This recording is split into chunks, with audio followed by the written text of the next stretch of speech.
Mardi 10 mars 2020, Paul Atangandji, les ONG et les médias. Que se passe-t-il? Mesdames, Messieurs, bonjour. Les titres de votre 13h.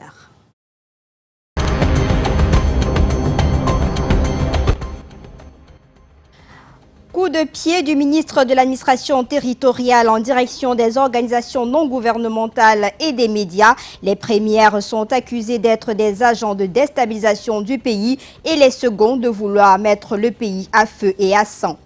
Les âmes damnées de Ngouache, attestation d'attribution l'eau en main, les victimes de la catastrophe de Ngouache errent comme des âmes en peine faute de moyens financiers. Pendant ce temps, les grands se battent pour d'autres intérêts autour de ces lopins de terre. Et puis en sport, les Lions indomptables à 90 minutes de Tokyo, victorieuses des Zambiennes il y a quelques jours à Yaoundé. Les Camerounaises jouent leur va-tout cet après-midi sur les installations de leurs adversaires. La partie s'annonce serrée pour les deux équipes.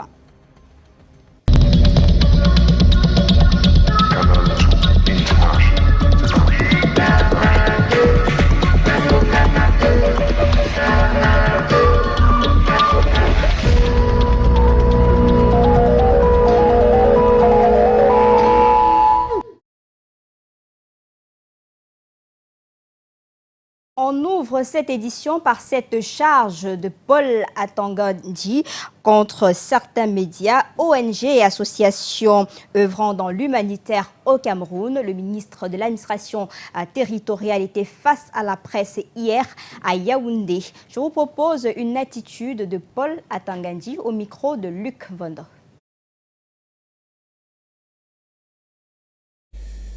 C'est avec regret et amertume que je constate que depuis 3 ans que durent les troubles dans les régions du nord-ouest et du sud-ouest, plusieurs ONG et associations de la société civile ou des droits de l'homme se sont totalement écartées des objectifs et des missions pour lesquelles elles ont été agréées par le ministre de l'administration territoriale. Bien entendu, quelques ONG et associations des droits de l'homme s'efforcent de mener leurs activités auprès de nos populations dans le respect des textes en vigueur. Elles sont à encourager. Par contre, de nombreuses ONG, aux ordres des ennemis de notre pays, véhiculent régulièrement des informations complètement fausses et erronées sur la gestion de la crise par le gouvernement dans les régions suscitées. Bien plus, elles sont devenues des officines de fabrication de faux rapports dont le but est de tenir la noble image de nos forces de défense et de sécurité. Et dans cette sortie également hier du ministre Paul Atangandji, quelques médias ont également été cités à l'instar de Equinox Télévision, STV, Radio Balafon, le journal Le Jour. Et selon Paul Atangandji, ils doivent cesser d'être des relais des rapports erronés contre les forces de défense et de sécurité diffusés par les ONG. Je vous propose la réaction de quelques patrons de presse cités par le ministre de l'administration territoriale. Je n'ai pas l'habitude d'intervenir dans les organes dont j'ai la charge. Et si je suis obligé aujourd'hui de faire cette mise au point, c'est au vu de la gravité des accusations qui sont portées contre nous, à ce qu'on pourrait assimiler à de la haute trahison. Monsieur Noufélé, je fais partie de ces Camerounais qui ont accepté, alors que leur référentiel académique leur permettait de faire valoir leurs compétences ailleurs, dès l'acquisition de ces parchemins, de retourner au pays pour donner le meilleur d'eux-mêmes en créant des emplois dans ce pays. Je n'accepterai jamais qu'on m'accuse de pactiser avec les ennemis de la République. À quelque prix que ce soit, il faut qu'on arrête dans ce pays de considérer qu'il y aurait des Camerounais à part et des Camerounais à part entière. Il y a des personnes qui savent mieux faire le travail des autres que le leur. Mais de grâce, nous essayons autant que faire se peut, de bien faire notre travail, en respectant les principes éthiques et déontologiques. Je pense que c'est en raison de cela que mes pairs m'ont porté à la tête de la commission de délivrance de la carte de presse, qui est un organe de régulation. Voilà donc celui qui décide de qui est journaliste au Cameroun et qui ne l'est pas, et qui partiserait avec les ennemis de la République. Quelle honte pour nous. J'ai honte. Il faut quand même que dans ce pays, on sache reconnaître ce qui est bien fait. Ayant fortement contribué au déclenchement du génocide au Rwanda en 1994. Faisant suite aux propos du ministre, le promoteur de Radio Balafon s'empresse de porter à la connaissance de ses auditrices et auditeurs son étonnement et son indignation face à ces graves accusations et tient à apporter les précisions suivantes. Premièrement, dès sa création en 2011, Radio Balafon s'est positionné comme un levier essentiel de développement en proposant des programmes d'information, d'éducation, de débats citoyens et de divertissement. Chaque jour, c'est plus d'1 million de personnes qui écoutent ces programmes en direct ou en ligne. Une audience acquise par la dynamique des contenus proposés, mais aussi par la qualité du personnel très motivé et bien outillé pour relever les défis de ces missions. Deuxièmement, en ce qui concerne les rapports tronqués et repris par les médias, il convient de tout d'abord de préciser la complexité de l'exercice de la profession de journaliste en temps de conflit. Il n'est pas exigé du journaliste d'avoir une totale maîtrise d'une réalité certaine, car le journaliste n'est pas toujours présent au moment où se produit un événement. À l'exemple du drame de Ngarbo. Il est cependant exigé du journaliste qu'il communique correctement, sans parti pris inavoué, de façon compréhensible, rigoureuse, équitable et honnête pour ne pas induire le public en erreur. Pour ce faire, le journaliste doit s'appuyer sur des recherches documentées et des témoignages fiables. C'est exactement ce qu'a toujours fait Radio Balafon. Vous venez donc d'écouter là deux patrons de médias, Equinox Télévision, Balafon. On aura l'occasion de revenir sur cette actualité dans nos prochaines éditions. Autre information, dans ce 13h, les victimes de l'éboulement de terrain à Ngouache sont toujours en attente des logements sur le site de recasement annoncé depuis quelques mois. Malgré donc leur attestation de l'eau, un filantre de construction, faute de moyens, ils ont les yeux tournés vers les bienfaiteurs. Walter Bertrand.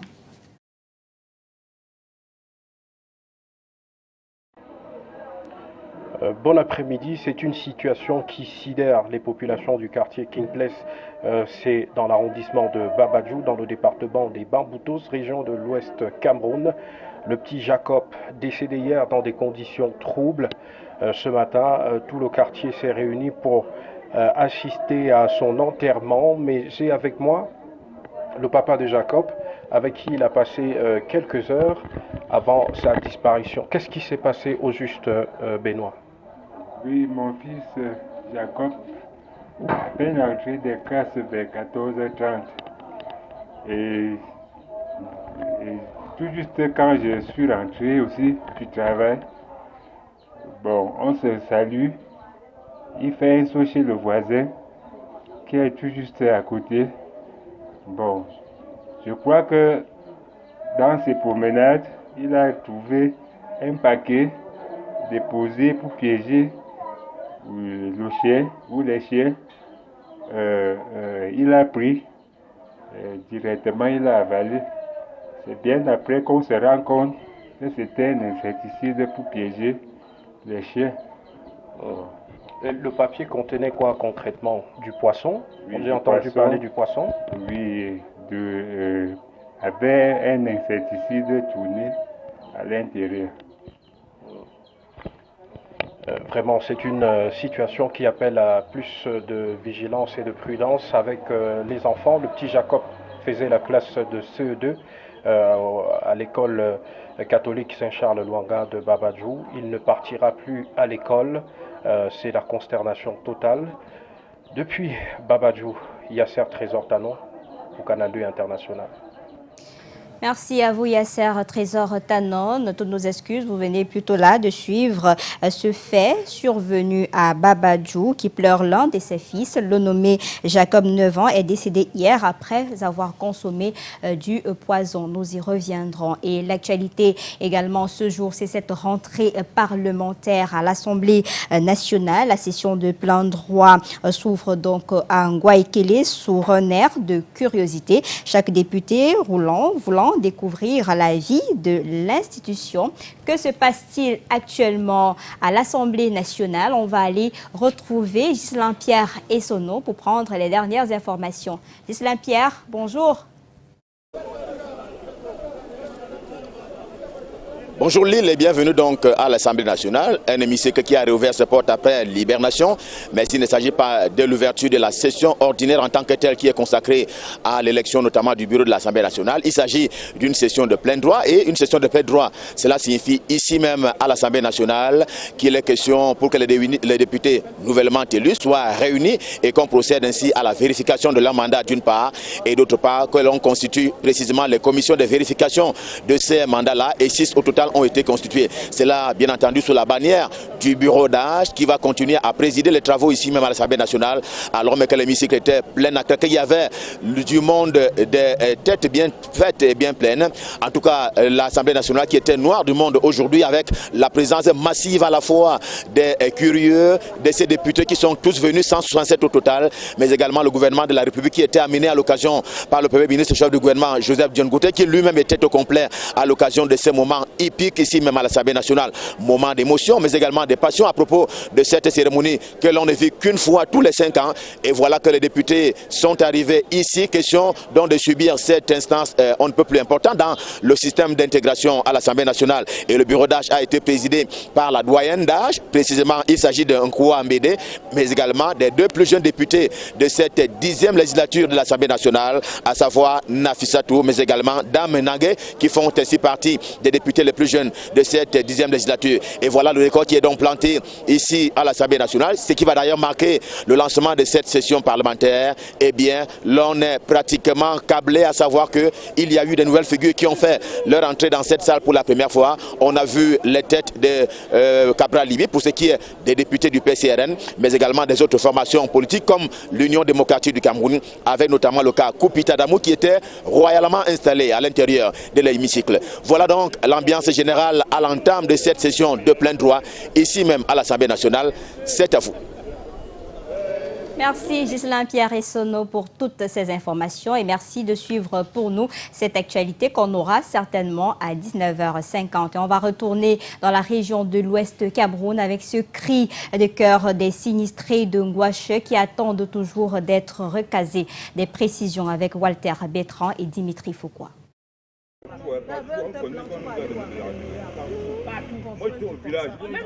Plus de 4 mois après le drame de Ngouache qui a fait 45 morts, laissant 180 familles sans abri, l'attente pour les sinistrés d'avoir un logement au site de recasement des victimes à l'entrée de la chefferie Bamougoum est toujours longue. Pourtant, chacun parmi eux avait déjà auparavant reçu son attestation d'attribution de l'eau et un plan type de construction. Depuis qu'on nous a attribué les papiers, les attestations du terrain, on nous demande de ne pas travailler là-bas. Donc tu peux pas aller là-bas n'importe comment. Et de deux, on nous a donné un plan qui nous dépasse, un plan de milliards. Alors que nous-mêmes, étant là où nous sortons de Ngouache, nous n'avons pas fait les maisons en papier. C'était seulement les petites cases de 2 chambres, 3 chambres. Après avoir reçu l'attribution des parcelles, l'attestation d'attribution des parcelles, le maire nous avait fait comprendre qu'il fallait qu'on attende qu'il passe tracer les routes. Et avant tout cela, il fallait également faire une demande de permis de bâtir, ce qui aujourd'hui n'a pas encore été fait. On nous parle d'un plan de 3 chambres, 2 douches, une cuisine, un salon. Pourtant, personne d'entre nous ne peut construire une maison d'un tel montant. Donc, beaucoup ont accepté le plan au départ parce qu'ils pensaient qu'il y avait un financement derrière. Mais depuis un certain temps, beaucoup ont déjà compris qu'aucun financement n'est derrière, donc raison pour laquelle jusqu'ici, rien n'a été fait. Nous sommes descendus dans cette zone de recasement de Latseloublon. Sur place, un bâtiment témoin constitué de 2 chambres, une cuisine, 9 autres en cours de réalisation en semi-dur, chantier en arrêt depuis le 24 février 2020 sur ordre des services techniques de la commune de Bafoussam 3. Les seuls travaux déjà engagés ici étaient l'œuvre du projet Rebâtir Gouaché d'Alain Foka, Samuel Eto'o, ami et partenaire. Il avait pour objectif de réaliser sur le coup 19 bâtiments, parmi lesquels 14 appartements et 5 studios. Si quelqu'un va dans un lotissement communal construire et qui ne respecte pas les règles de l'art et que le service technique qui est insensé implanter toute construction avec un procès qui ressortir de cette implantation n'est pas au courant, je dois arrêter le chantier. Or, en plus de ça, j'ai été tellement sidéré de suivre que Alain Foka a un projet. Alain Foka ne m'a jamais saisi qu'il montre une autre qui devait construire à Bafoussam. Suite au coup de colère du maître d'ouvrage, Samuel Eto'o très remonté contre le maire de Bafoussam 3, pendant qu'Alain Foka, toujours dans un poste, accuse les autorités locales de tentatives de détournement des parcelles en Gouaché. Les sinistrés sont toujours dans les 3 sites de recasement de fortune en proie aux difficultés. Et c'est une affaire à suivre par Walter Bertrand dans la région de l'Ouest Cameroun. On va migrer dans la région de l'extrême nord à Marois. C'est au pied de la tombe du feu général de brigade Jacob Kodi que les 17 nouveaux officiers du BIR ont rendu hommage à leurs parents sous la diligence du commandant de la RMIA 4, le général Sali Mohamedou, Aimé Moukoko et Aminou Aliouma. Hommage au général de brigade Jacob Kodi avec les 17 officiers de l'école militaire interarmée de la promotion qui porte le nom de ce vaillant soldat qui a servi de longues années avec bravoure le Cameroun. Désormais dans les rangs du bataillon d'intervention rapide, ces 17 officiers se sont inclinés sur la tombe de leur parrain le 8 mars dernier à Mogodé, son village natal. Pour le général de division Sali Mohamedou, commandant de la région militaire interarmée 4, ce n'est pas anodin si le chef de l'État, chef des armées, a décidé de baptiser cette promotion du nom du général de division Jacob Kodi, car il attend beaucoup de ces nouveaux soldats d'élite injectés dans l'armée camerounaise. Une initiative salutaire du bataillon d'intervention rapide, surtout pour ces jeunes officiers qui doivent relever le défi de la bravoure de leurs parrains quant aux missions à eux confier sur le terrain. L'un des objectifs majeurs du commandant de la RMIA 4 est d'éradiquer totalement la secte de Boko Haram dans la région de l'extrême nord. Comme leurs parrains, ils devront servir la nation sans ménager les efforts jusqu'au prix de leur sang. Fraîchement sortis de l'EMIA, j'ai la conviction qu'ils sont à la hauteur de la tâche qui les attend. Dixit, le commandant de la région militaire interarmée 4. Le 22 mars prochain, les électeurs retournent aux urnes dans les 11 circonscriptions électorales situées dans le nord-ouest et le sud-ouest du Cameroun pour le compte des législatives. Bien plus que les recours ont valu l'annulation du scrutin dans ces circonscriptions par le Conseil constitutionnel, la reprise des opérations électorales dans ces parties du pays draine autant d'enjeux que de compréhension. Patrick Christian Debo.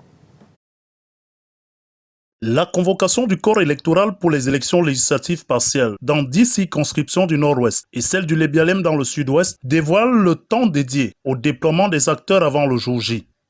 Un examen de rattrapage qui n'offre que 15 jours à toutes les parties prenantes pour revoir le contenu de leur copie. Convoqué dans la marche légale du temps dévolu à la reprise du processus, ce retour aux urnes prévu pour le 22 mars prochain, n'efface pas les appréhensions déjà présentes lors de l'acte manqué du scrutin le 9 février dernier. En examinant les griefs contenus dans les recours du SDF qui ont prospéré auprès du Conseil constitutionnel, la question de la délocalisation des bureaux de vote demeure une équation compliquée. Le caractère complexe de cet aspect est à l'image de l'exigence sécuritaire qui s'impose pour l'exercice sans inquiétude du droit de vote de tout citoyen en capacité, même dans les localités les plus retirées.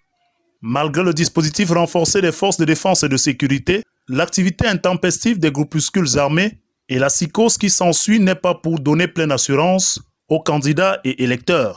Quoiqu'aucun incident majeur n'ait entaché les opérations le 9 février dernier, le défi sécuritaire autant pour la logistique que pour les personnes se veut plus que d'actualité. L'enjeu politique est également au rendez-vous de ces élections partielles. Plus que toute autre formation politique, le STF y joue gros, avec le risque de confirmer dans ce rattrapage l'effritement de son électorat dans un fief qui lui est traditionnellement acquis. Au bout du compte, le parti de Ni John Fundi lorgne au moins 10 des 13 sièges en liste pour la formation d'un groupe parlementaire. Rude bataille en perspective quand on sait que des formations comme le RDPC, l'UDP ou le BRIC entendent également marquer le coup. En somme, une séance de rattrapage pour un examen et qui aura comme autre enjeu majeur le taux global de participation. Et puisqu'on parle du nord-ouest, le calme est revenu dans cette partie du pays ce matin après de vives tensions observées depuis hier. Nous y reviendrons. On évoque à présent la recherche du financement pour les 12 projets intégrateurs de la zone CEMAC. Le programme Réforme économique et financière de la Communauté économique et monétaire de l'Afrique centrale prépare une table ronde qui se tiendra en juillet 2020. Les experts sont réunis dans la ville de Douala depuis ce matin où on va aller retrouver nos reporters Monique Naoussi-Fossoua et Marius Kossou sur le terrain. Monique, bonjour.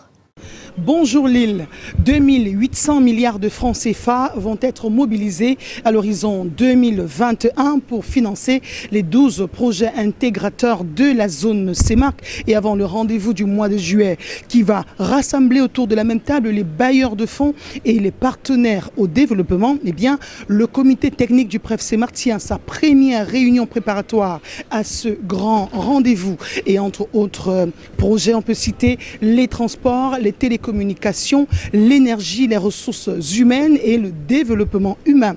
Je vous propose justement les enjeux de cette rencontre, les enjeux de ces 12 projets intégrateurs au micro de Marius Kossou. Vous aurez justement le secrétaire permanent du PREF CEMAC, le professeur Michel Cyr Diena Wembou.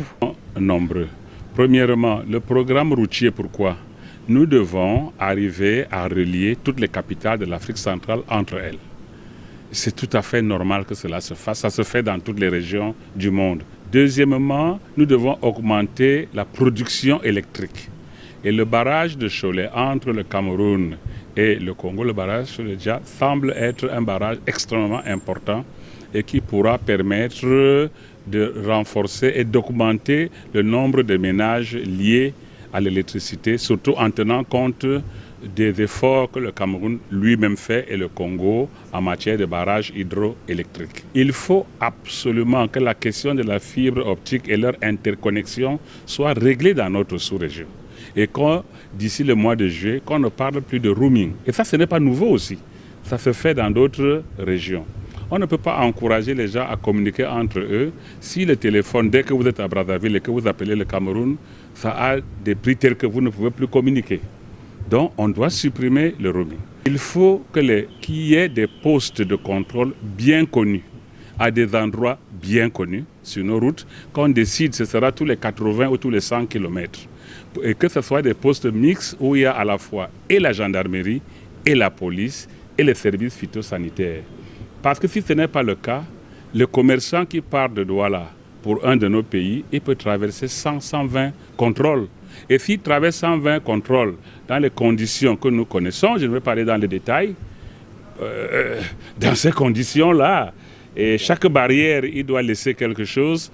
Finalement, nous relançons l'inflation dans notre région. À la première réunion du comité technique d'organisation de la table ronde des partenaires et des bailleurs de fonds sur le financement de ces 12 projets intégrateurs, Monique Naoussi, Marius Kossou pour Canal 2 International, Lille, à vous l'antenne. Merci Monique Naoussi Fossoa. Et pendant ce temps, le Cameroun annonce la réhabilitation de l'axe Belabo-Ngaoundéré. Le ministre des Transports, aux côtés de ses partenaires financiers, présidait hier à Yaoundé, précisément à l'hôtel Montfébé, un atelier d'études de fiscalité. Des précisions avec Alain Zislankanga et Constant Kamga. La ligne ferroviaire Belabo-Ngaoundéré, bientôt réhabilitée. Information donnée au cours d'un atelier de validation le 6 mars dernier à Yaoundé. Les experts et partenaires financiers ont entamé une étude de faisabilité pour le renouvellement de ce tronçon. À l'issue de cette phase, il va être lancé une phase d'étude détaillée qui va donc aboutir au dossier de consultation des entreprises de travaux. Et donc nous aurons, après tous les choix, un coût que nous pourrons communiquer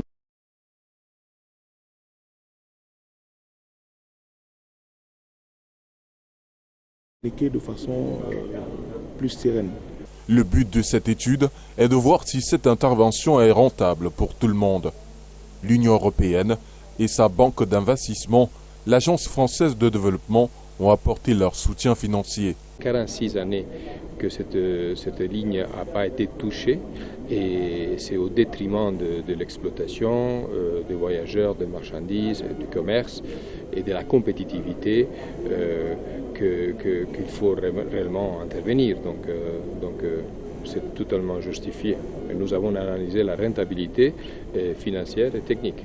Selon le ministre des Transports, ce projet s'inscrit en droite ligne du plan ferroviaire national et va contribuer à l'intégration régionale dans la perspective du prolongement du chemin de fer Cameroun-Tchad et d'autres pays voisins.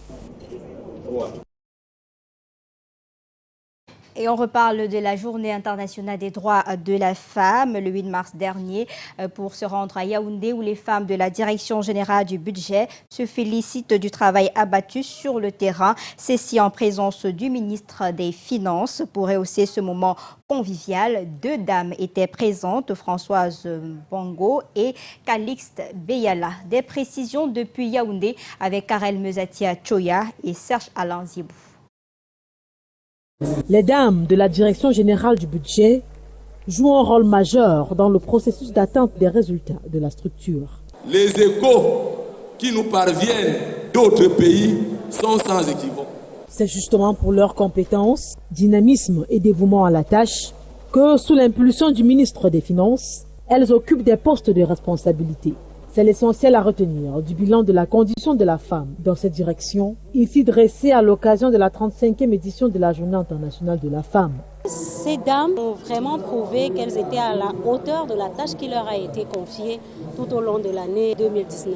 La haute hiérarchie, satisfaite de leur prouesse, a décidé de se joindre à elles pour festoyer après la parade du boulevard du 20 mai de Yaoundé.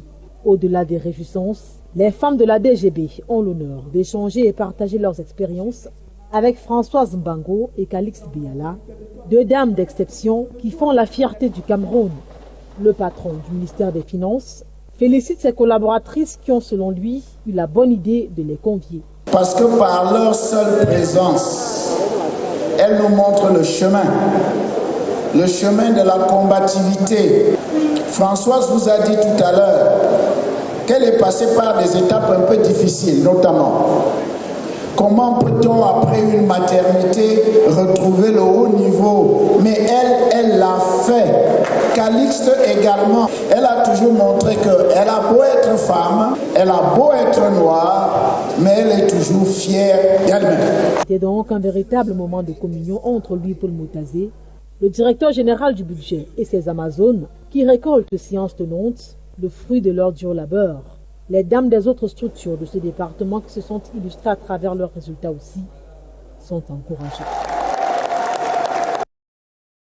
Et toujours en rapport avec cette journée consacrée aux droits de la femme à l'ambassade du Cameroun en Belgique, on a organisé une série de tables rondes pour permettre aux femmes de mieux réfléchir sur les problématiques qui animent leur quotidien. Élément réalisé par Cyril Kumcha, notre correspondant à Belgique. Restituer les droits de la femme et faire de celle-ci la partenaire de l'homme, c'est l'objectif visé par cette table ronde organisée par l'ambassade du Cameroun auprès du Royaume de Belgique dans le cadre de la Journée internationale des droits de la femme, le 8 mars. Plusieurs thématiques ont été abordées.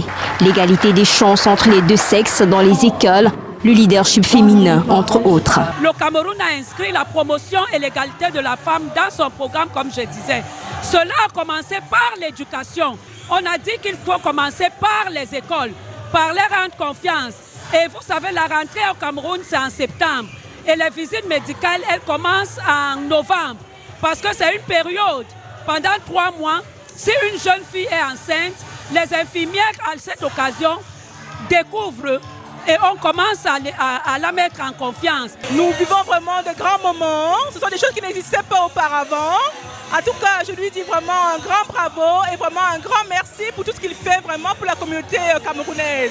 Une séance questions-réponses a permis à chaque femme de la diaspora de s'affirmer dans la société pour être des modèles, y compris des leaders dans leur domaine d'activité. L'ambiance a été très très chaleureuse et ainsi nous avons pu apporter notre part de contribution à la réussite de cette fête pour le Cameroun. La Journée internationale de la femme est une journée de la gloire de la femme, une journée qui consacre le combat des femmes à travers le monde. La réflexion terminée, place aux réjouissances.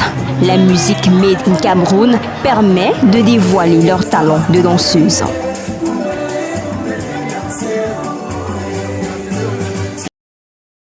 Elles auront besoin également de démontrer leur talent tout à l'heure. À partir de 15h30, ce sont les Lionnes indomptables du Cameroun qui descendent dans l'arène du côté de Lusaka pour le match retour du 5e tour des heure du coup d'envoi. Et voici le 11 entrant déjà dévoilé. Ange Baou, Estelle Johnson, Aona Marie, Colette Njana, Fallon Mefomotu, Ombundu Brigitte qui a été titularisée, Meyon Meyene, Ngok Yango, Takunda Alexandra également titularisée, Chout Adjara et Aboudish Ongene. Donc 2 joueuses titularisées pour cette rencontre Zambie-Cameroun. Rendez-vous donc tout à l'heure. On aura certainement le compte rendu à 19h50. C'est la fin de cette édition du 13h. À l'édition Yvonne Katinken, Béatrice Ngamo relayée à Yaoundé, équipe technique Martial Tala, Lionel Kepse et Léonard Dobou. J'aurai le plaisir d'être des vôtres demain à 13h. Passez d'excellents moments en compagnie de nos programmes.